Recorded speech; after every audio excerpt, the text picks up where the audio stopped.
If you're gonna kill somebody, kill Shaq. This is downright shocking. Diddy has been connected to a lot of killings, most notably Tupac and Biggie, but now new developments have come to light where it's been killed that Diddy told a man to kill Shaq. What reason did Diddy have for saying that? Is there bad blood between them? What really happened? We've got the down low on everything today. We was in California, so he came over there telling Puff that he was gonna kill himself because Shaq had went to the law office in which his wife worked at. Here, Gene Deal is talking about a man who had a real bone to pick with Shaq. This man was the vice president of R&B Def Jam, and apparently he had found out that Shaq had been checking out his wife and talking her up in typical Shaquille O'Neal fashion. Extremely depressed and emotionally conflicted about the whole situation, this man wanted to end his own life over what Shaq was doing to him and his wife. The woman in question was a woman called Shawnee, who, as it turns out, would actually go on to marry Shaq, unfortunately for Mr. Vice President. The way that Shaq went about this was seemingly very aggressive and, in many eyes, cold-hearted. He knew the woman was married, and many speculate that he used his wealth and influence to sway Shawnee toward him. Hear what Gene Deal has to say about the whole encounter. Shaq went to the law firm and told her, listen here, I want you. You ain't gotta pack nothing. I want you to come with me. I guess he was shooting game. Clearly, Shaq's tactics worked like a charm because the woman ended up going with him immediately. So, the aggrieved man in this situation was understandably very hurt and depressed, so he went to Puffy for advice on what he should do. The man was so down that he was contemplating taking his life, as Gene Deal explains it. So, Diddy's advice straight off the bat seems very helpful and sincere on paper. He tells the man to reconsider his options and not take his life, which is something that, if you're in that situation, you sometimes really need to hear. Now, you may be thinking, that was the right thing to say, Diddy. But it doesn't end there. What Diddy said next will shock you to your very core, and even Gene Deal can't help but laugh in disbelief about it. If you're gonna kill somebody, kill Shaq. You know what I'm saying? So, in a shocking twist, Puffy advised the man to turn his aggression toward Shaq. This is something that has rubbed a lot of people the wrong way ever since the news has come to light, and it has only heightened the suspicions around Diddy and, in many eyes, only further incriminates his seemingly volatile tendencies. Even Gene Deal was in disbelief when heard this, saying the man had been crying and pouring his heart out to Puff, only for Puff to say the man had nothing to do but accept his fate as it was handed to him, and Shaq got away with stealing someone else's wife. Or did he? As fate would have it, Shaq's decisions would come back to bite him in the behind, because the very woman he stole from someone else ended up cheating on him too. Shaq has been accused of cheating on Shawnee more than once. In 2008, however, it became clear that Shaq wasn't the only cheater in the couple's marriage. While married to Shaq, Shawnee had extramarital romances with at least 3 men. Attempting to extort money from the NBA legend's $400 million fortune was one of these men. Shaquille O'Neal's business manager is also the music producer Robert Ross. They knew each other through mutual friends. Ross submitted a police report in 2008 saying that NBA player Shaquille O'Neal had a gang of men attack, kidnap, and assault him to force him to reveal the whereabouts of the NBA star's sex tapes. On top of that, Ross said he had an affair with Shawnee O'Neal, Shaq's wife.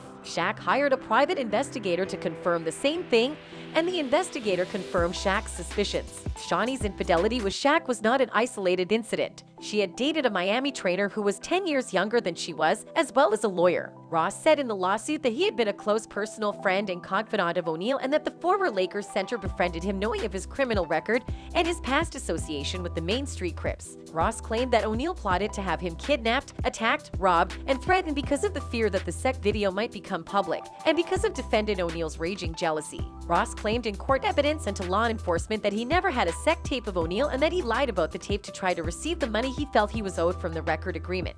The lawsuit also made the outlandish claim that during their friendship, the NBA player had asked Ross to murder a woman he had impregnated, as well as a record producer, a gang member who had humiliated him, and to break an NBA player's shooting arm. Ross reportedly tried to extort money from Shaq to keep the incident quiet, but his efforts were fruitless. Shaq was exonerated on all charges, and Ross was labeled a hardened criminal. Yet, Shaq wasn't quite spotless. According to rumors confirmed by Shaq himself, the reason Shawnee and Shaq broke up was that both of them were cheating on each other. Shaquille O'Neal said on his podcast, The Big Podcast with Shaq, that he was a serial cheater and the affairs cost him valuable time with his kids. O'Neal was asked about the matter when reports surfaced of an affair between Boston Celtics head coach Ime Udoka and a team staff member and singer Adam Levine's DMs to models. O'Neal stated that despite Udoka's infidelity against his ex-wife Shawnee Henderson, he would not criticize him. "I was a serial cheater," O'Neal said. "It would be crazy and blasphemous for me to get up here saying boom. Boo, bam. I can't do that. I know these guys personally. I know they're going through a lot because I went through a lot. I did it. I was the best at it. I'm not proud of it. I lost my family doing it. I lost valuable, important years with my children doing it." O'Neal and Shawnee have 2 children together, a son named Sharif and a daughter named Amara. They tied the knot in 2002. Together, they had 2 more children, a son named Shakir and a daughter named Mara. Tahura, O'Neal's daughter from a prior relationship, and Miles, Shawnee's other son. Both now bear the last name O'Neal. O'Neal and Shawnee broke up in 2007, reconciled, and then filed for divorce in 2009. O'Neal claimed on his podcast that seeing his children for the first time was one of the finest moments of his life. "The happiest days of my life were coming home and hearing 6 different people saying, 'Daddy, Daddy, Daddy,'" O'Neal said. "Happiest days of my life. Forget the money, forget the cars, even the championships. Especially when they were little and 2 and 3 and didn't really care that I missed 10, 15 free throws. They're waiting for me after games. 'Daddy, can we go to Universal?' Those were the best days of my life. When I lost those, not gonna use the D word, because I know a lot of people are suffering, but I was all the way down. Sometimes I'm still all the way down. Especially when I was in my house in Orlando, which is 70,000 square feet, in there by myself. Nobody, like I built a house for the kids, gym, game room, pool house, guest house for the mom, and all that. When I lost all that by being stupid, it killed me." O'Neal had given hints of infidelity before, claiming in April on the Pivot podcast that he wasn't protecting those vows. "I was bad, she was awesome," O'Neal said of Shawnee. "It was all me. We don't need to talk about what I was doing, but I wasn't protecting her and protecting those vows. Sometimes you live that double life and get caught up.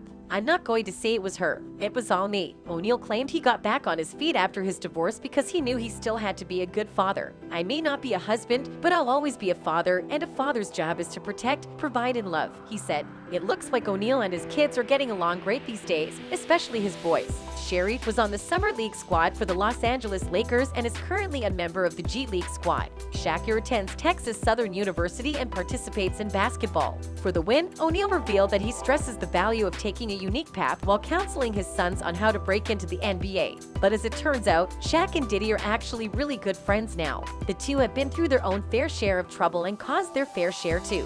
Needless to say, this won't be the last piece of drama that we could expect of them. Shaq and Diddy definitely got off on the wrong foot, and while the heartbroken R&B president didn't literally act on Puffy's advice, Shaq definitely got what was coming to him. And maybe, just maybe, that man got a hint of closure and satisfaction from seeing Shaq get hit by that karma. That's all for the video, folks. Thanks for watching. Goodbye.